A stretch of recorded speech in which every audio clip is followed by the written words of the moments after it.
Meus irmãos, nosso Deus é o Deus Altíssimo, o grande Rei de toda a terra, e a sua palavra nos chama a adorá-lo, a cantar louvores a Ele, a salmodiar a Ele, a elogiar a Ele com cantos alegres. E é isso que nós nos reunimos para fazer aqui hoje, para adorar o Senhor, para cantar a Ele, para render o nosso coração diante dEle. Então, abra os seus ouvidos para ouvir o chamado do Senhor para adoração, Salmo 47. É um texto que nos chama a louvar o Senhor com palmas, com hinos, com cânticos. Salmo 47. Nós vamos ler o texto alternadamente. Eu vou ler o título do Salmo e os versículos ímpares, e vocês os pares, os versos pares. Salmo 47.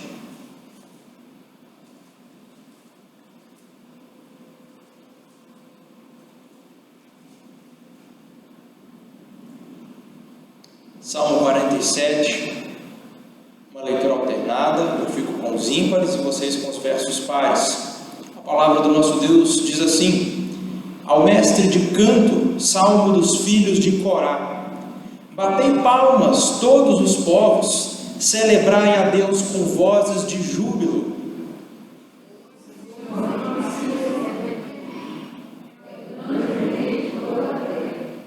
Ele nos submeteu os povos e pôs sob os nossos pés as nações.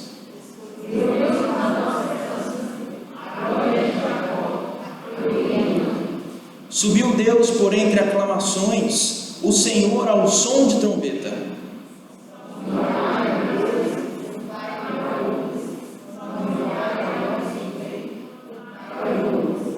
Deus é o Rei de toda a terra, salmodiai com harmonioso cântico.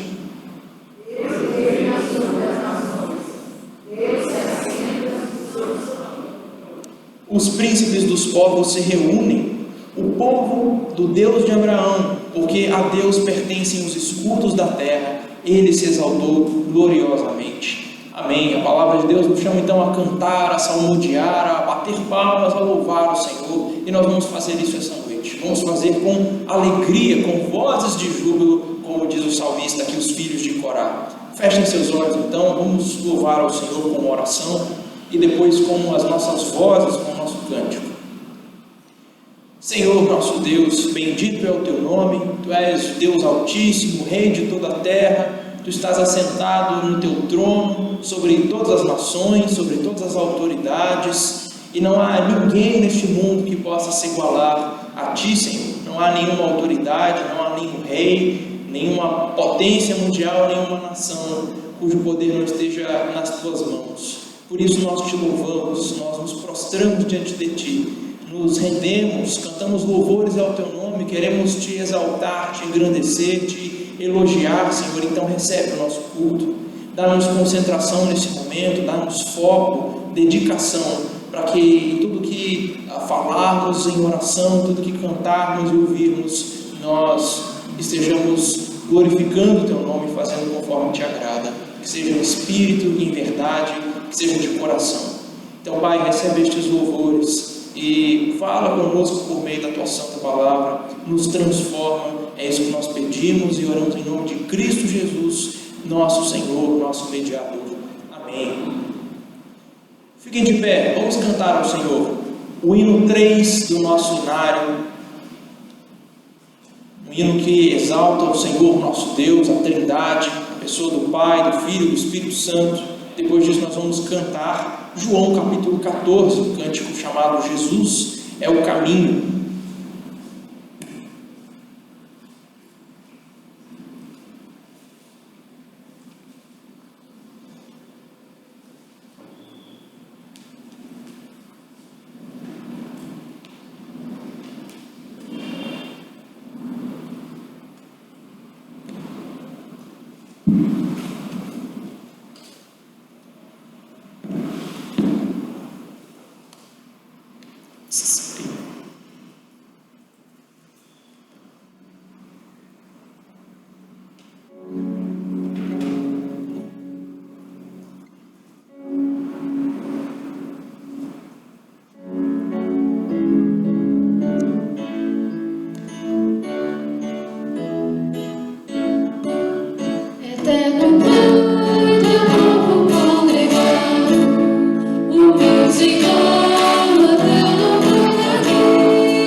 Jesus, aos reis, bendito és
se assentar. Abram novamente suas Bíblias. Carta de Paulo aos Colossenses, capítulo 3. Nós leremos dos versos 12 ao 17.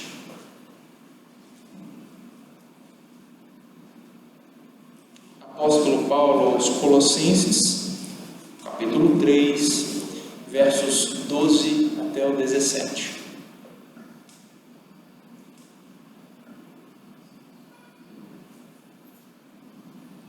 Uma leitura alternada de novo. Vou ficar com os versículos pares dessa vez e vocês com os ímpares.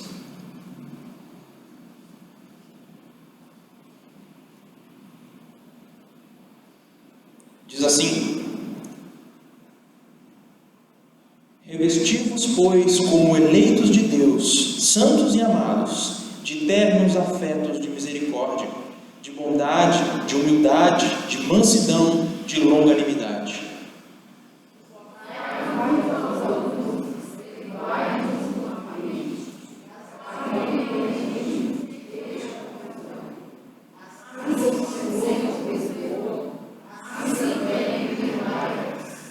Acima de tudo isso, porém, esteja o amor, que é o vínculo da perfeição.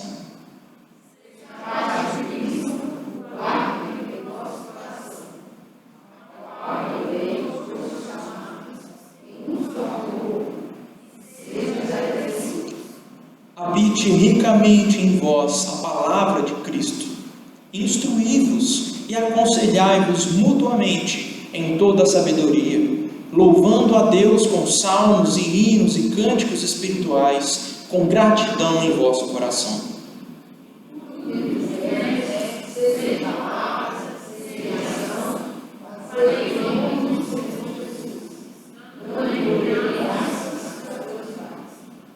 Amém. Como em todas as vezes que nós lemos a lei de Deus, os seus mandamentos para nós, a nossa reação deve ser reconhecer que nós estamos muito longe do que Deus nos chama a ser. Nossa igreja está muito distante dessa unidade que Deus nos chama a ter, de sermos um só corpo, um só povo, uma só família. Nós estamos muito distantes de sermos misericordiosos, bondosos, humildes e pacientes uns com os outros, como Deus nos ordena aqui, como Paulo nos ordena aqui. Nós estamos longe de sermos capazes de perdoar uns aos outros pelas ofensas que cometemos. E é por isso que nós devemos nos colocar diante de Deus pedindo perdão a Ele. Perdão por falharmos em cumprir a sua lei, perdão por falharmos em nos instruir e nos aconselhar mutuamente, falhar por sermos, confessar por sermos falhos em agradecer a Deus, em cantar a Ele com alegria e com sinceridade de coração que Ele nos ordena e dar graças o tempo todo a Deus e Pai. Nós falhamos em todas essas coisas. E agora nós vamos nos colocar diante de Deus no momento de contrição, de tristeza pelos nossos pecados e confessar a eles, ou confessar os nossos pecados a Deus. Então abaixe sua cabeça, feche seus olhos, coloque-se diante de Deus, reconheça os seus próprios pecados e os pecados dessa comunidade, como igreja, como povo do Senhor.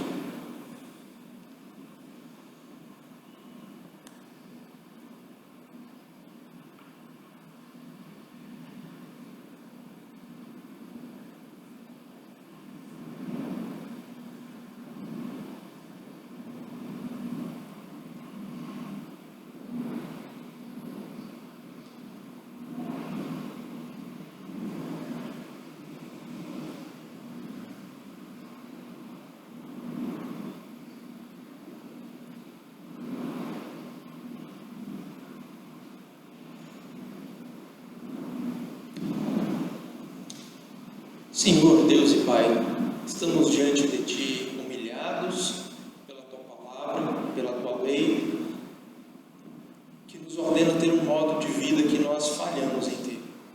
Nós falhamos, Senhor, em ter um coração grato, nós falhamos em ter um coração alegre diante de Ti, e cantar e entoar hinos em louvor a Ti. Nós falhamos em aconselhar em instruir uns aos outros, nós falhamos em ter paciência uns com os outros, nós tão fácil perdemos a paciência com os nossos irmãos e com tanta facilidade falamos mal deles e pensamos mal deles. Então, Pai, ajuda-nos, olha para nós com misericórdia e graça e perdoa-nos pelos nossos pecados e nos ajuda a ter essa vida de amor, de misericórdia que nós somos chamados a ter. Ajuda-nos a ter a disposição de perdoar, como também fomos perdoados em Cristo. Tão grandes são os nossos pecados e ainda assim o Senhor Jesus se entregou por nós voluntariamente e nós somos perdoados por Ti. Agora ajuda-nos com esse mesmo Espírito a perdoar uns aos outros. Ensina-nos a amar, ensina-nos a agir com bondade, generosidade, misericórdia. Nós precisamos de Ti, porque estamos muito aquém da Tua lei. Então olha para nós e perdoa-nos, Senhor. Em nome de Cristo nós te pedimos. Amém. Abra mais uma vez a sua Bíblia, primeira carta de Paulo aos Tessalonicenses, capítulo 5.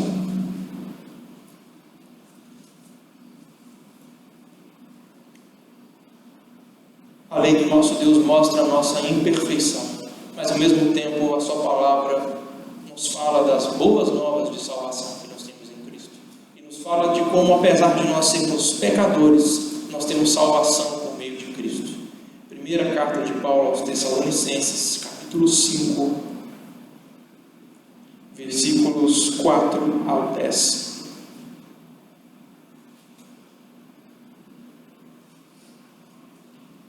Primeiro aos Tessalonicenses, capítulo 5, versículos 4 até o 10. Mas vós, irmãos, não estáis em trevas, para que esse dia, o dia da volta do Senhor, como ladrão vos apanhe de surpresa, porquanto vós todos sois filhos da luz e filhos do dia. Nós não somos da noite, nem das trevas. Assim, pois, não durmamos como os demais, pelo contrário, vigiemos e sejamos sóbrios. Ora, os que dormem, dormem de noite, e os que se embriagam, é de noite que se embriagam. Nós, porém, que somos do dia, sejamos sóbrios, revestindo-nos da couraça da fé e do amor, e tomando como capacete a esperança da salvação. Porque Deus não nos destinou para a ira, mas para alcançar a salvação mediante nosso Senhor Jesus Cristo, que morreu por nós, para que quer vivamos, quer dormamos, vivamos em união com Ele até aí. Graças a Deus, porque Cristo Jesus morreu por nós. Morreu por nós para nós vivermos em união com Ele, termos comunhão com Deus. E agora o que está destinado a nós não é a ira de Deus, mas a salvação em Cristo Jesus. Se você crê no Senhor Jesus Cristo, se Ele é o seu Salvador, se você deposita a sua esperança de salvação nele, a sua fé nele, então você está seguro. Você não é da noite, você não é das trevas, você é um filho da luz. A sua esperança está na salvação do nosso Senhor Jesus Cristo. Não há o que temer, nós estamos destinados à salvação por meio do nosso Senhor. Graças a Deus por isso. Vamos louvar ao Senhor, agradecendo a Ele por essa, principalmente pela salvação em Cristo, e agradecendo a Ele também por todas as demais bênçãos que Ele derrama sobre nós: roupa, alimento, família, casa e todas as bênçãos diárias e materiais também que Deus nos dá. Esse momento de gratidão, aproveite para trazer seus dízimos e ofertas à frente, caso você tenha trazido. Hino 63 do nosso cenário. Hino 63, as muitas bênçãos.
suas Bíblias, ainda mais uma vez, carta de Paulo aos Efésios. Nós vamos continuar a nossa série de mensagens nessa carta.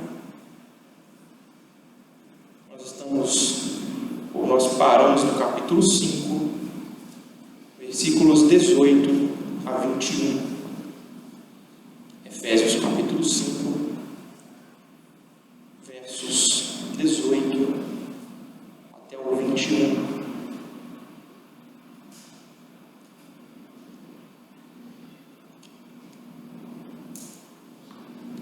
Como é um texto pequeno, vamos fazer assim: eu vou ler uma primeira vez, vocês depois vão repetir a leitura. Efésios capítulo 5, versículo 18, 19, 20 e 21. Diz assim: e não vos embriagueis com o vinho no qual há dissolução, mas enchei-vos do Espírito, falando entre vós com salmos, entoando e louvando de coração ao Senhor com hinos e cânticos espirituais, dando sempre graças por tudo a nosso Deus e Pai, em nome do nosso Senhor Jesus Cristo, sujeitando-vos uns aos outros no temor de Cristo. Agora vocês.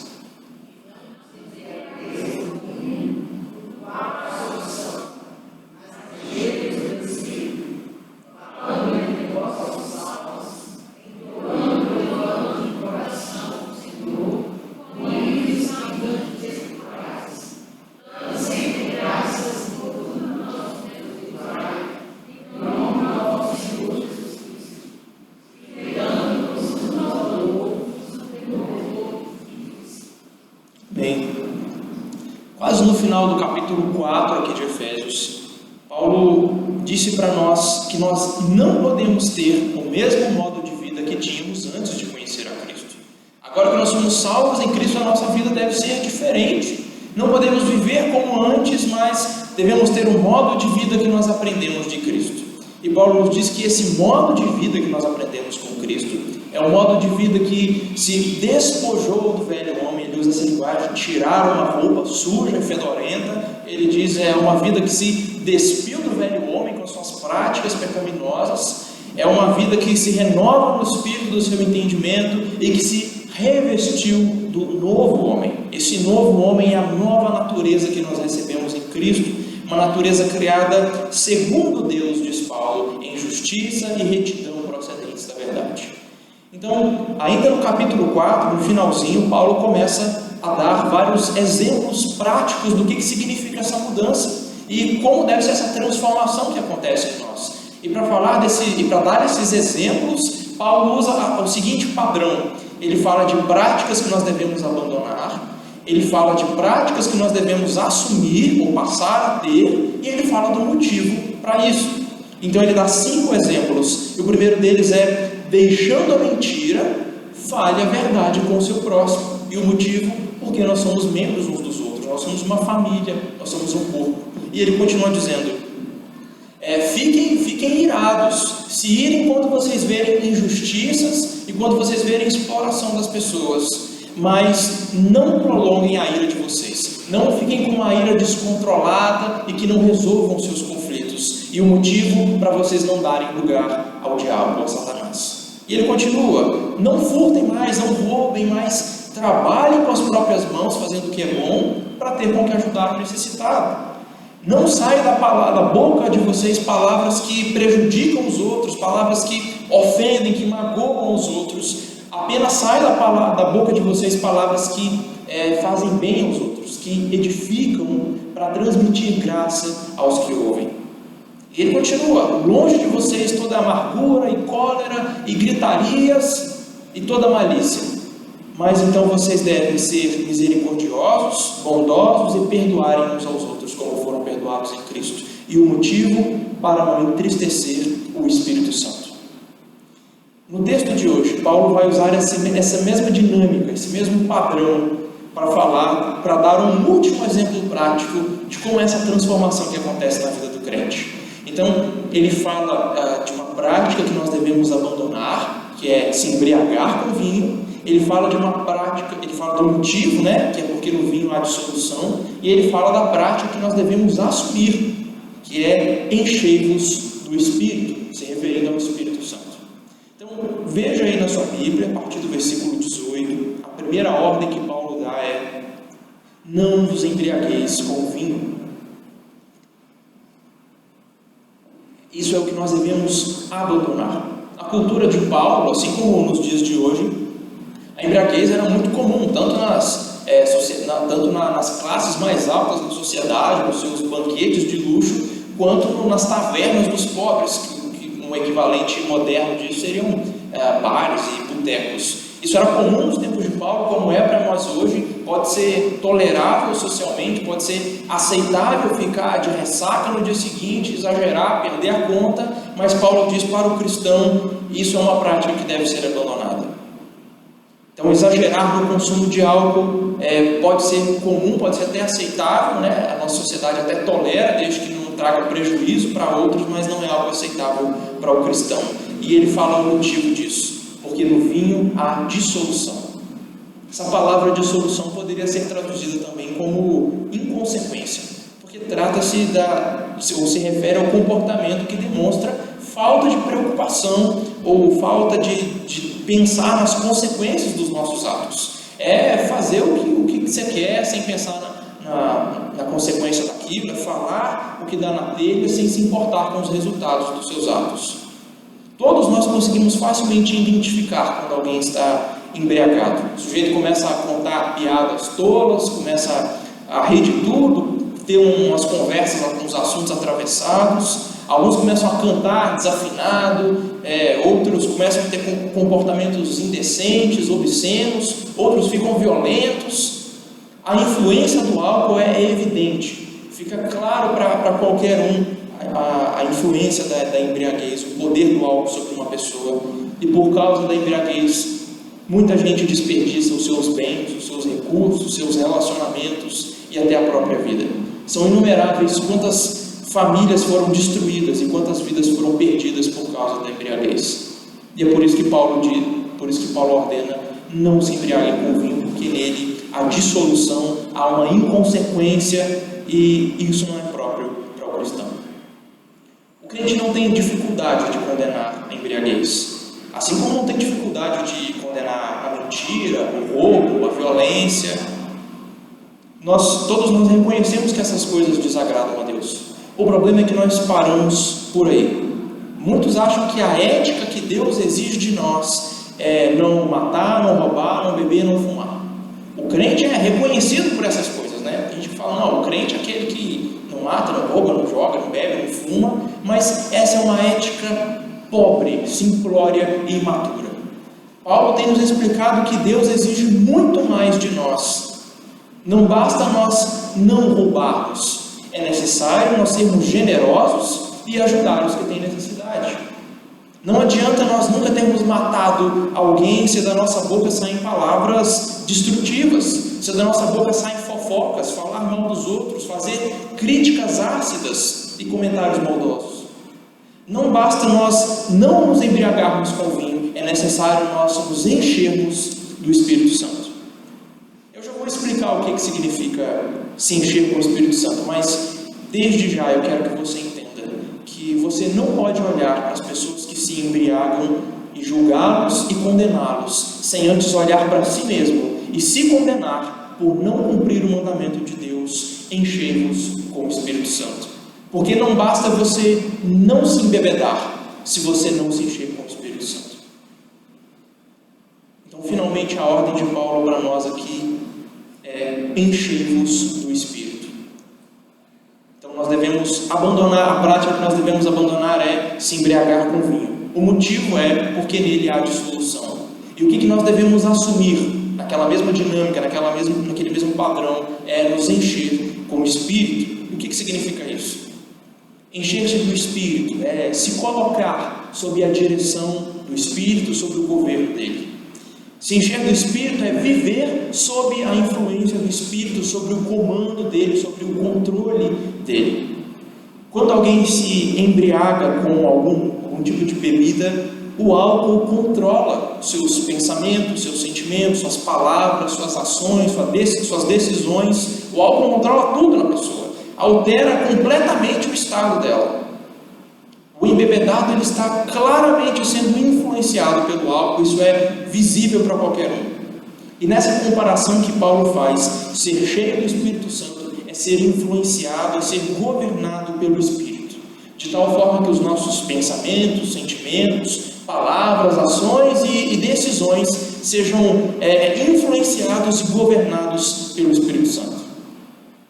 Como eu disse, quando alguém está bêbado, todo mundo pode perceber. Da mesma forma, todos nós cristãos deveríamos demonstrar por meio das nossas palavras e atitudes que nós estamos sob influência do Espírito Santo, que nós estamos sendo governados por Ele. Tudo que nós fazemos e falamos deveria refletir a pureza, a sabedoria e a santidade do Espírito que habita em nós, o Espírito Santo. Agora, deixe-me fazer uma ressalva e explicar o que não significa ser cheio do Espírito Santo. Por causa desse texto aqui, muitos acham que ser cheio do Espírito é literalmente semelhante a estar bêbado, embriagado. Tem gente que, supostamente cheia do Espírito Santo, entra em um transe, sai de si. Tem gente que fica de quatro, começa a imitar animais. Tem gente que rodopia, que começa a pular. Tem gente que começa a falar um monte de sílaba esquisita, chamando isso de língua. Tem gente que até mesmo desmaia e diz que caiu no Espírito. Toda essa bagunça, essa confusão é feita em nome do Espírito, dizendo que isso é porque se está cheio do Espírito ou se está embriagado do Espírito. Mas o que Paulo está dizendo para nós aqui é que ser cheio do Espírito Santo é o oposto, é o contrário à embriaguez. As atitudes e o modo de vida daqueles que estão cheios do Espírito são contrários, são opostos àqueles que estão cheios de álcool. Então, se o álcool envolve confusão, desorientação e falta de controle, uma vida cheia do Espírito é uma vida de sobriedade, de domínio próprio. Se o álcool leva a uma vida de inconsequência, o Espírito vai nos levar a uma vida de ponderação, de sabedoria, de pensar muito bem antes de agir e de falar. Então, eu não consigo acreditar que essas supostas manifestações do Espírito Santo, que isso seja genuíno. Eu não consigo acreditar que essas pessoas que agem como se estivessem bêbadas na igreja, elas estejam genuinamente com o Espírito Santo, ou agindo sob a influência do Espírito, porque o que Paulo diz aqui é que são coisas contrárias, são coisas opostas. Estar cheio do Espírito não tem nada a ver com estar embriagado. Não são coisas iguais, não são coisas que sequer parecem. E é por isso que eu não posso acreditar que a confusão que é feita em igrejas de rodopiar, de cair, de gritar, sejam manifestações do Espírito, porque Paulo está nos dizendo que a antiga vida, esse modo de vida controlado pelo álcool, não tem nada a ver, é oposto a uma vida controlada pelo Espírito. Portanto, lembrando, encher-se do Espírito Santo significa se colocar sob influência e sob o poder do Espírito Santo. É ser dirigido, é ser governado pelo Espírito em tudo que nós pensamos, sentimos e fazemos. Mas como fazer isso? Como me encher do Espírito Santo? De que jeito eu vou ser cheio do Espírito Santo? Paulo passa o restante do texto, na verdade quase que o restante da carta inteira, respondendo a essa pergunta, ao como ser cheio do Espírito Santo. E aqui nesse texto ele nos diz 4 coisas: falando salmos, louvando ao Senhor, dando sempre graças e nos sujeitando. Por isso, então, para nós nos enchermos do Espírito Santo, nós precisamos falar entre nós com salmos. Nós precisamos entoar e louvar de coração ao Senhor com hinos e cânticos espirituais. Nós precisamos dar sempre graças por tudo ao nosso Deus, e nós precisamos nos sujeitar uns aos outros no temor de Cristo. É isso que é ser cheio do Espírito Santo, conforme a palavra de Deus. Então veja aí na sua Bíblia, versículo 19.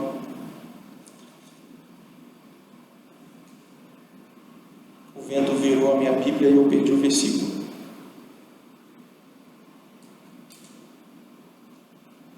Na verdade, voou bastante, estou lá em Gálatas.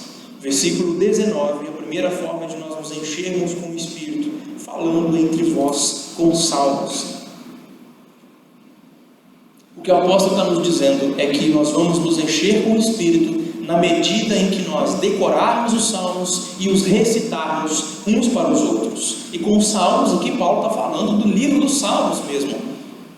Como nós lemos em Colossenses 3,16 na liturgia, nós devemos falar salmos uns com os outros para nos instruir e aconselhar mutuamente, ou seja, instruir e aconselhar uns aos outros. O livro dos salmos ele é muito rico e muito útil para isso, porque ele nos ensina a orar, a cantar e a nos relacionar com Deus em todas as fases e em todas as situações da nossa vida. Nas reuniões de quarta-feira eu tenho falado sobre os diferentes estilos dos salmos. Você sabia disso? Você sabia que o livro dos salmos tem diferentes estilos, diferentes categorias, diferentes assuntos? Assim como na música atual nós temos diferentes estilos, bossa nova, rock, sertanejo, samba, no livro dos salmos nós também temos diversos estilos e assuntos diferentes dos salmos. E um desses estilos é o cântico de adoração, ou cântico de louvor. Os salmos desse estilo foram compostos em momentos em que tudo estava indo bem na vida do salmista, onde o autor não estava enfrentando nenhum problema, nenhuma doença, nenhuma perseguição, nenhum problema específico. São salmos tranquilos, alegres, que adoram a Deus pela sua justiça, fidelidade, pelas suas obras da criação. O Salmo 47 que nós lemos na liturgia é um exemplo disso. Batam palmas vocês, todos os povos, aclamem a Deus com cantos de alegria, pois o Senhor é altíssimo e temível, Ele é o grande rei sobre toda a terra. É um salmo, é um hino de adoração ao Senhor. Entretanto, há outro tipo de salmo, há outra categoria, de lamento, onde o autor faz exatamente o que o nome diz, ele lamenta diante de Deus por algum problema ou por alguma situação que está acontecendo em sua vida, uma doença, uma perseguição, tristeza ou sofrimento por ter cometido um pecado contra Deus.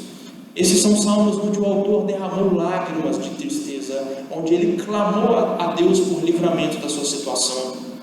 O Salmo 6 é o exemplo disso. Senhor, não me castigues na tua ira, nem me disciplines no teu furor. Misericórdia, Senhor, pois eu estou desfalecido.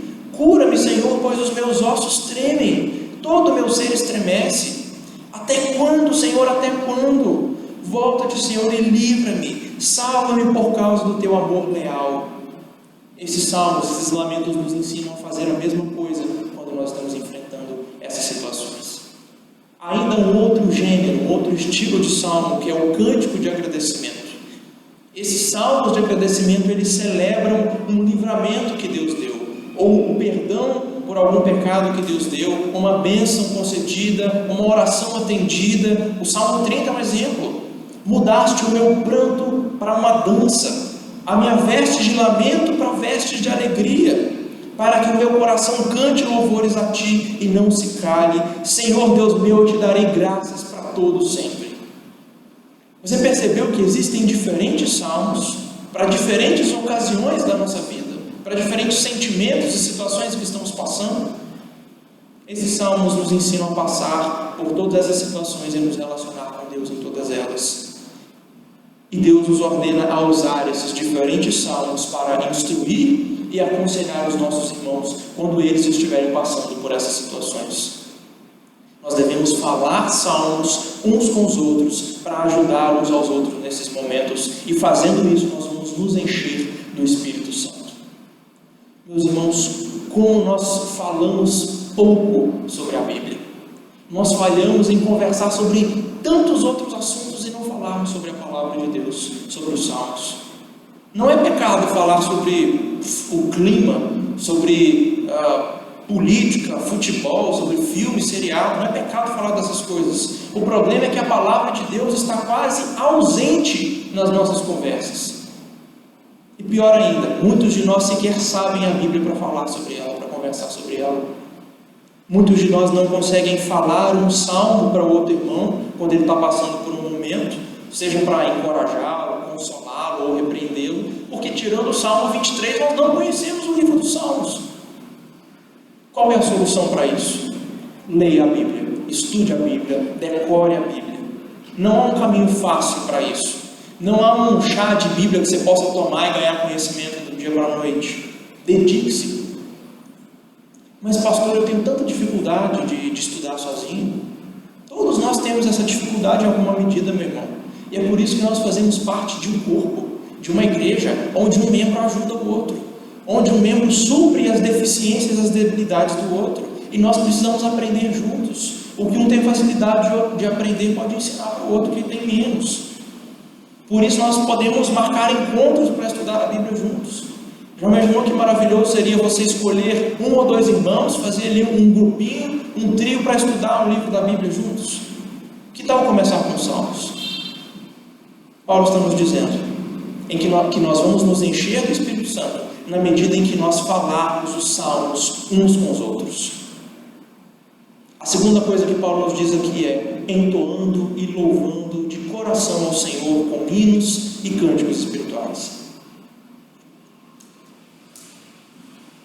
Um dos sinais que os bêbados dão, que demonstram que eles estão sob o domínio do álcool, é começar a cantar. E eles cantam com empolgação, eles cantam com alegria.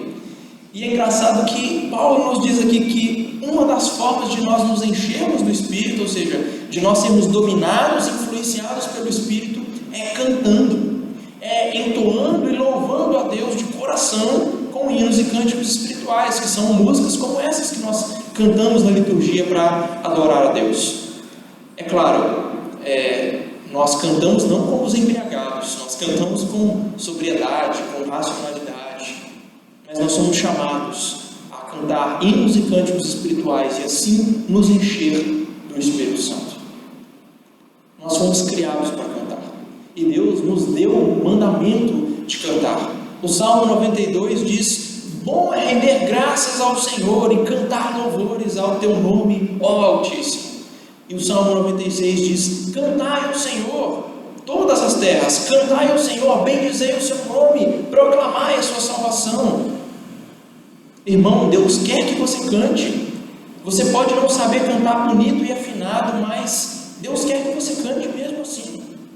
Se você sabe falar, então você sabe cantar também. Se Deus te deu voz, se Deus não te fez mudo, se Deus não te fez gago, se bem que até os gagos, na verdade, cantam muito melhor do que falam, então canta, abra a boca e canta e louva ao Senhor. Não tenha vergonha de cantar. Deus não vai te julgar por você cantar desafinado, porque o que Ele quer é que você cante com alegria, com sinceridade e de coração. É isso que Paulo diz aqui, entoando e louvando de coração ao Senhor. Eu tenho muita vergonha de cantar. Em parte porque eu canto desafinado, mas eu tenho percebido que a minha vergonha de cantar, o motivo maior para eu ter vergonha de cantar é que me falta alegria no Senhor, me falta amor pelo meu Salvador, me falta devoção, e isso me deixa com preguiça e com vergonha de cantar. Eu tenho percebido que enquanto mais eu me disponho a cantar, isso é um sinal de que eu amo mais o Senhor, de que eu estou mais grato a Ele.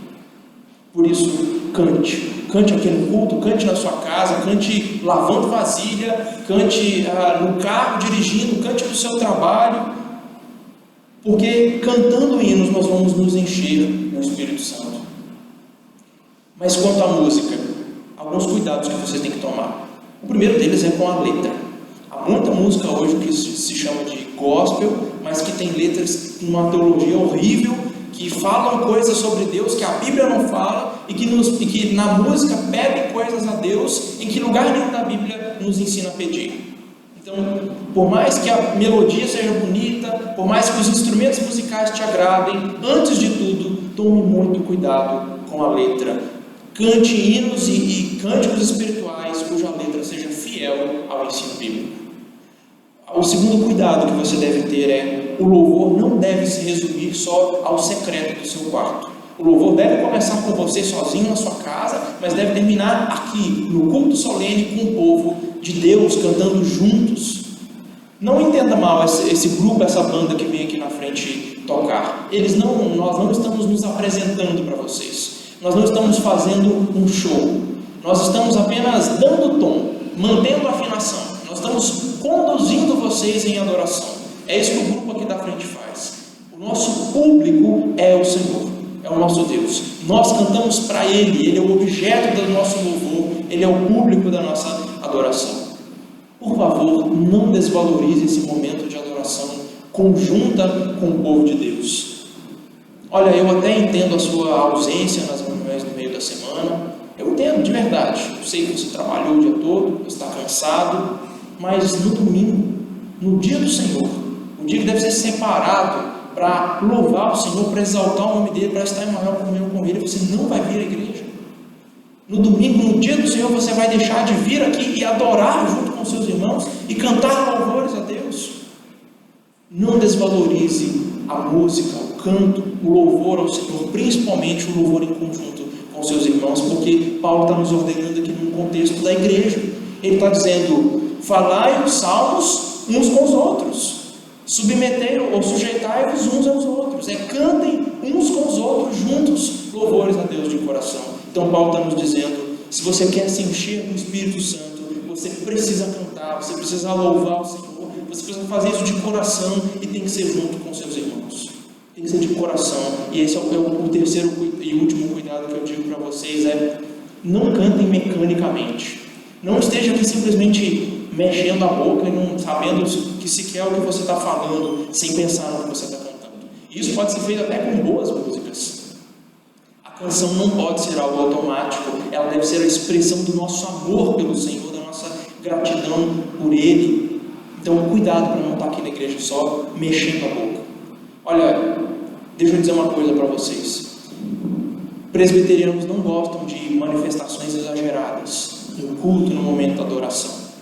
Essa coisa de ficar chorando, se contorcendo ou pulando literalmente de alegria e sair fazendo trenzinhos, tudo é muito esquisito, e a gente tem razão de rejeitar essas coisas. O problema é que nós caímos no outro extremo. A gente rejeita esse emocionalismo vazio e irracional, por um lado, mas a gente acaba caindo no outro extremo, o extremo da apatia, da ausência de sentimento. A gente canta sem sermos movidos pelo que nós estamos cantando.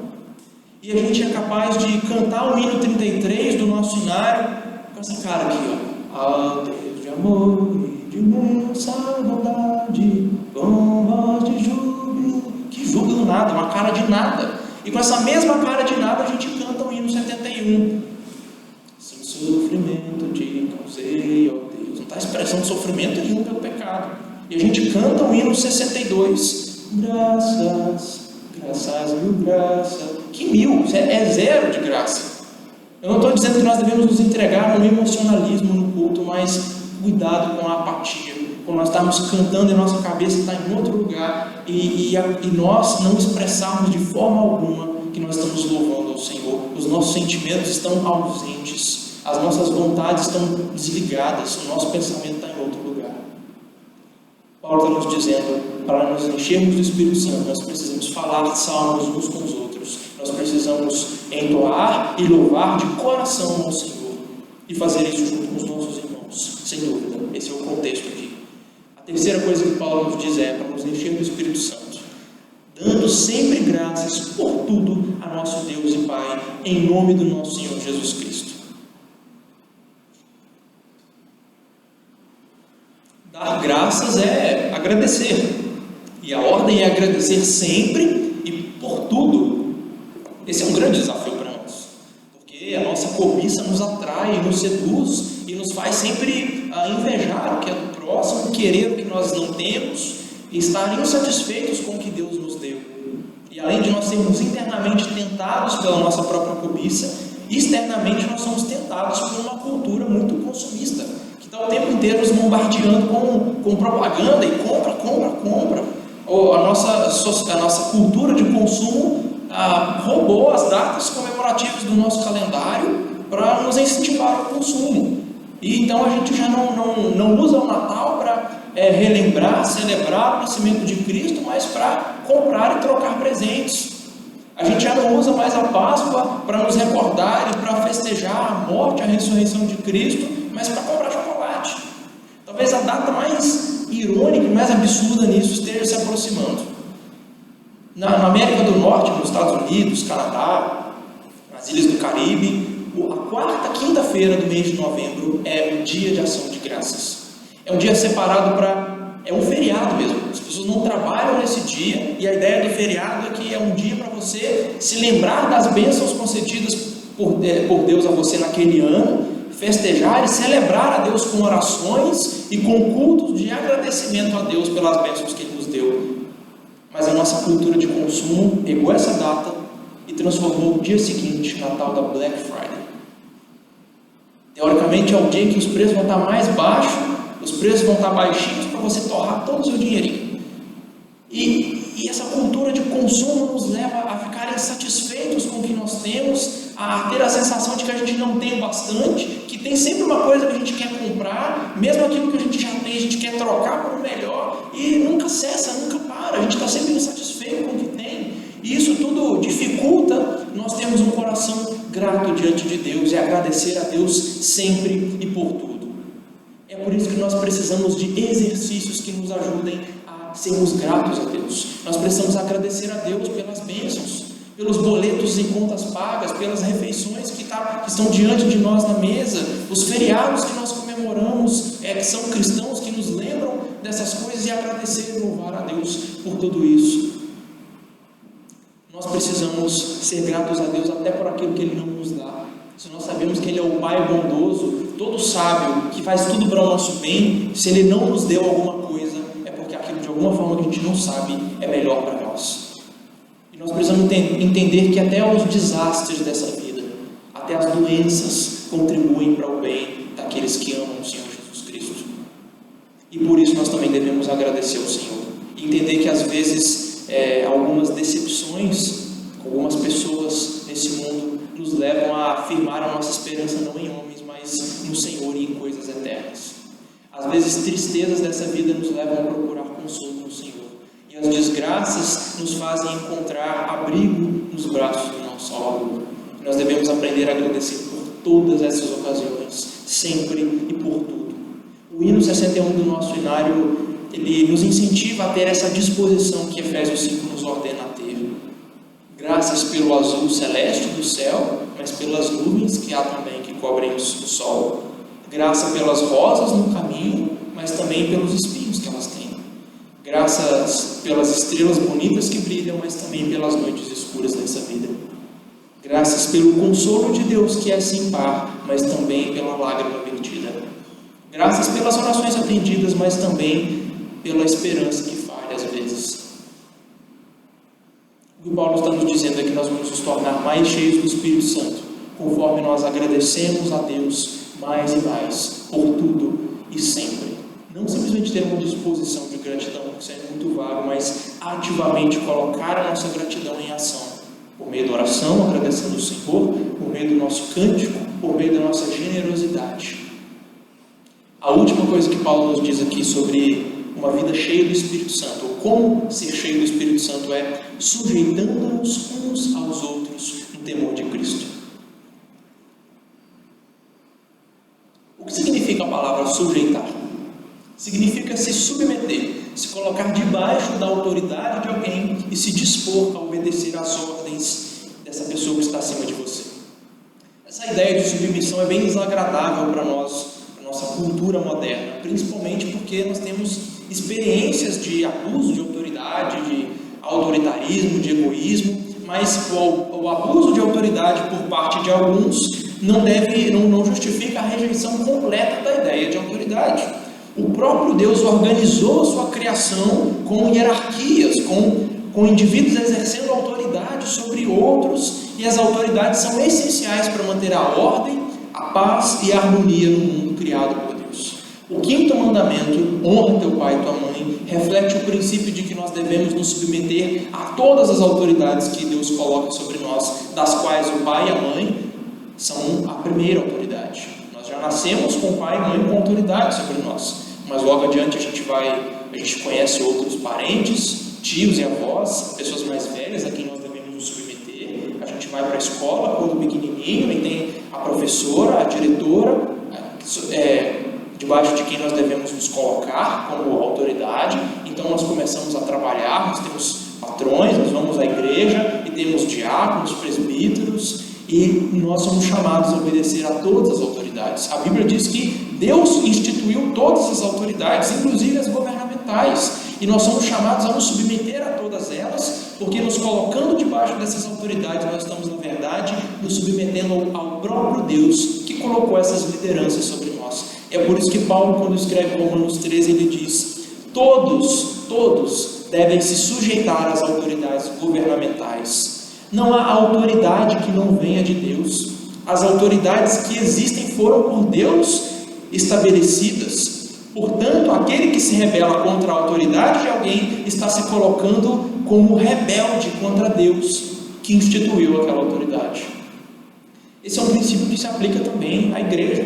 Na igreja, os crentes precisam estar dispostos a aprender com os seus mestres. Eles precisam estar dispostos a servir e a serem corrigidos por aqueles que tenham mais autoridade do que eles. Paulo vai passar o restante do capítulo 5 e o início do capítulo 6, dando exemplos de como nós devemos nos sujeitar uns aos outros. Então, eu não vou falar muito mais do que isso, porque nas próximas semanas esse vai continuar sendo o tema de Paulo nessa carta, sujeitando-nos uns aos outros para sermos cheios do Espírito. E os exemplos que Paulo dá aqui adiante são os seguintes: a esposa se submete ao marido quando ela o respeita e se deixa liderar por ele. O marido se sujeita à esposa quando ele ama ela e quando se sacrifica por ela, quando cuida dela. Os filhos se submetem aos pais quando os obedecem, e os pais se sujeitam aos filhos quando os criam na disciplina e na admoestação do Senhor. Os empregados se submetem aos seus patrões quando obedecem e servem com fidelidade, com dedicação aos seus patrões.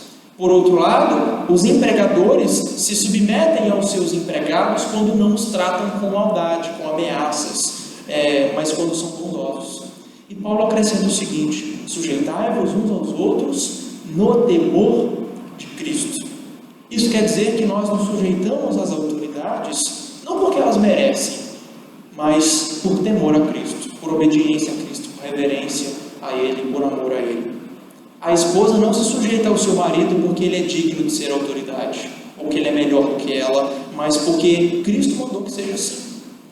O marido não ama e se sacrifica pela sua esposa porque ela merece o seu amor, mas porque Cristo merece.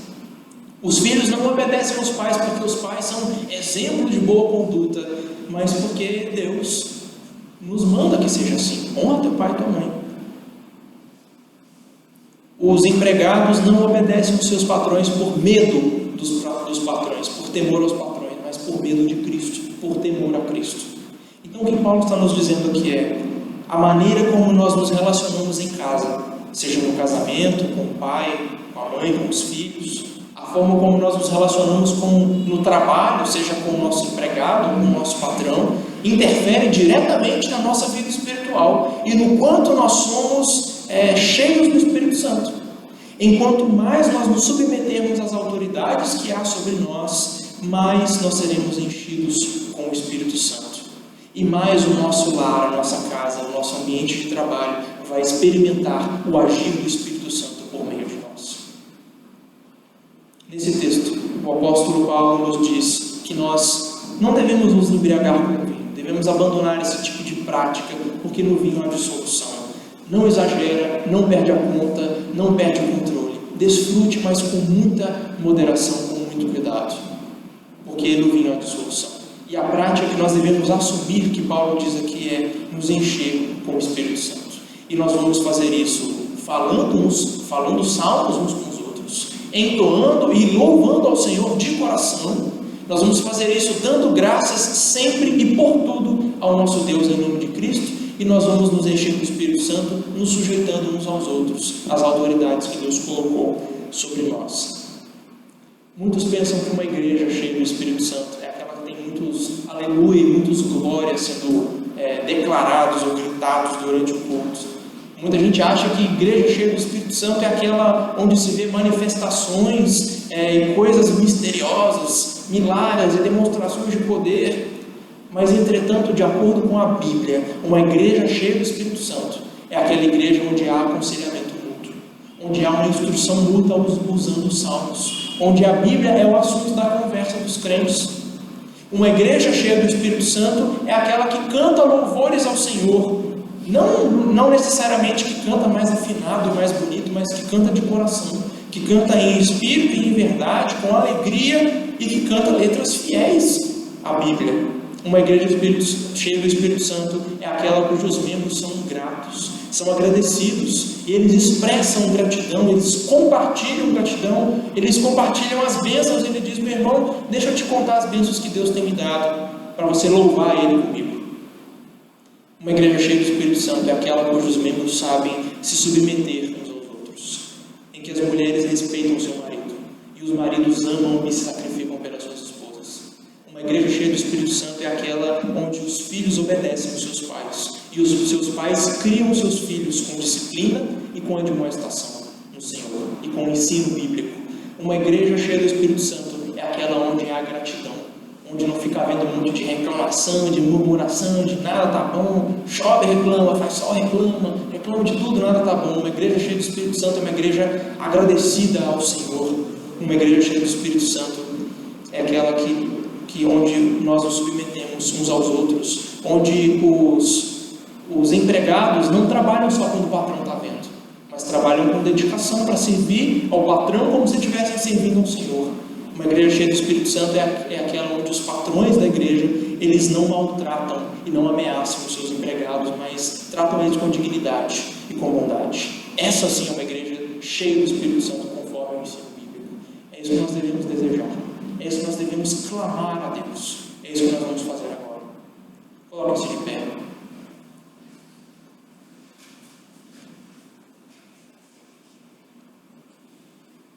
Vamos clamar ao nosso Deus a plenitude do Espírito, que nós sejamos cheios do Espírito Santo.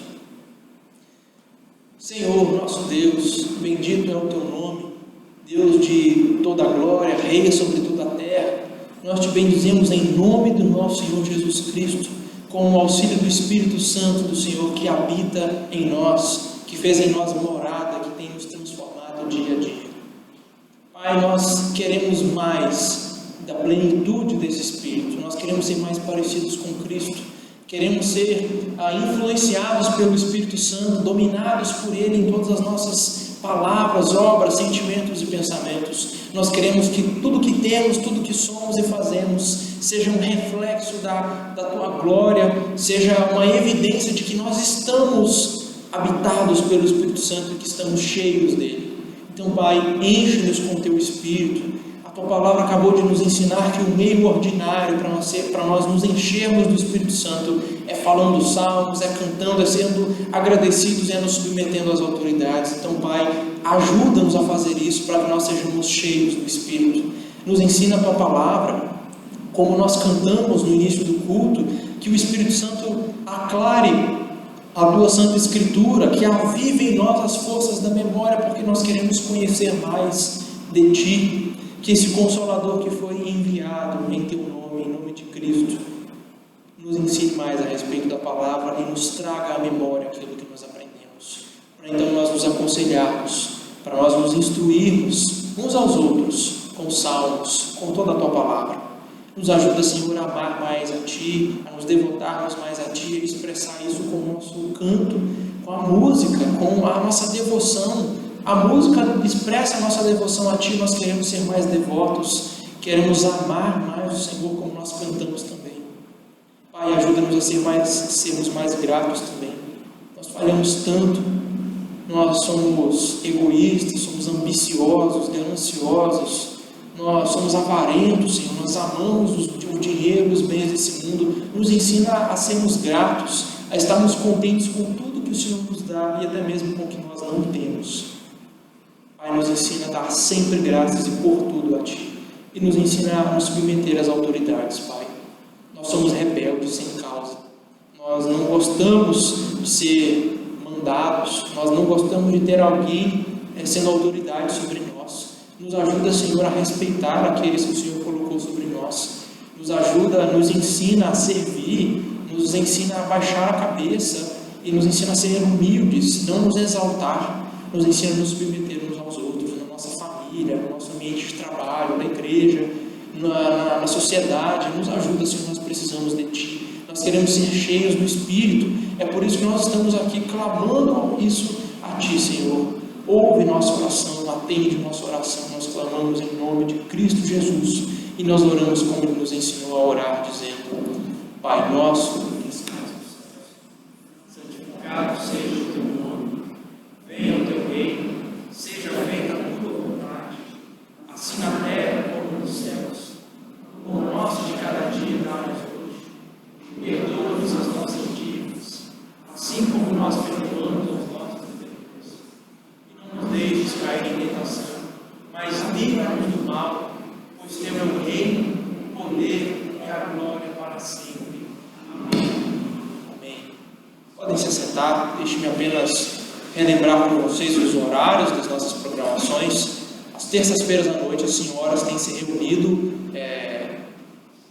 online, pelo Zoom, Google Meet, o que é? Pelo Google Meet. Então as senhoras da igreja têm se reunido. Se você quiser participar, é só mandar mensagem para mim, para a Dani, para a Larissa ou para a Nívia, que está aí. Manda para qualquer senhora que elas vão te dar, a Maria, vão te dar as orientações e te dar os passos para você participar da reunião. Quarta-feira à noite, 7h30, nós temos reunião de oração e de estudo bíblico aqui na igreja. É bem curtinho, de 7h30 às 8h30 a gente termina. Domingo, 9 da manhã, escola dominical. Estamos estudando solas da Reforma Protestante. Eu vou amanhã mandar lá o resumo da aula de hoje, mandar a gravação, mandar o dever de casa. E aí você pode participar, então, mesmo que você tenha perdido. Eu tenho trazido impresso ao dever de casa e para quem vem eu estou entregando. Para quem não vem, eu estou mandando o arquivo em DocX, você pode imprimir ou pode fazer até no seu próprio celular, tá bem? Então venha, faça o dever de casa, participe, tem sido muito, muito proveitoso para quem está participando. E no domingo à noite, nosso culto de adoração às 7h30. No próximo domingo, domingo de eleição. Então se programe para você votar fora dos horários da programação, para você descansar e vir para o culto adorar a Deus. Provavelmente vai ter uma bagunça na rua, então vou ver com os diáconos o que a gente faz. Talvez a gente feche a porta da frente para tentar diminuir o barulho, mas a gente vai precisar tomar algumas precauções para a gente conseguir se concentrar melhor na adoração a Deus, mas nós vamos ter o culto mesmo assim de adoração ao Senhor. Então venha cultuar ao Senhor. É isso, boa semana para vocês, Deus abençoe, então uma boa noite de descanso e a gente se vê durante a semana. Sintam-se, isso, escola dominical, 9 da manhã. Sintam-se abraçados, cumprimentados, Deus abençoe vocês. Boa noite.